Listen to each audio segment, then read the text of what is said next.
వికారాబాద్ జిల్లాలో బీఆర్ఎస్ నాయకులు ఆందోళన దిగారు. మాజీ మంత్రి ఎమ్మెల్యే సబితా ఇంద్రారెడ్డిని అసెంబ్లీలో అవమానించారంటూ గులాబీ నేతలు కార్యకర్తలు నిరసన వ్యక్తం చేశారు. సందర్భంగా ముఖ్యమంత్రి రేవంత్ రెడ్డి బేషరతుగా క్షమాపణ చెప్పాలని Vikarabad BRS president Prabhakar Reddy demand చేశారు.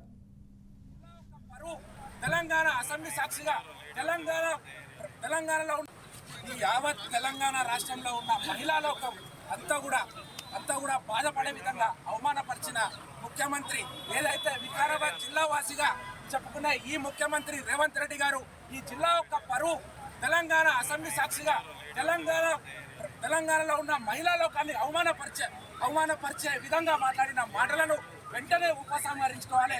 వారు వెంటనే బహిరంగంగా క్షమాపణ చెప్పి అసెంబ్లీ సాక్షిగా క్షమాపణ చెప్పాల్సి లేక కేసీఆర్ చేసినటువంటి భారతదేశంలో చరిత్రలో నిలిచినటువంటి కాళేశ్వరం కావచ్చు, రైతు బంధు కావచ్చు, విద్యుత్ కావచ్చు, ఇలాంటి కార్యక్రమాలన్నీ కూడా మరి రాష్ట్రంలో అసెంబ్లీలో కూడా ముఖ్యమంత్రి ముందరలో చాలా హైఫోకస్ అయిపోయినాయి. కాబట్టి వాళ్ళు తట్టుకోలేక సమాధానం తీయలేక ఒక మహిళ మీద అమర్యాదగా ప్రవర్తించి ఆ యొక్క టాపిక్ డైవర్ట్ చేయడానికి సబితారెడ్డిని గారిని మరి టార్గెట్ చేశారు.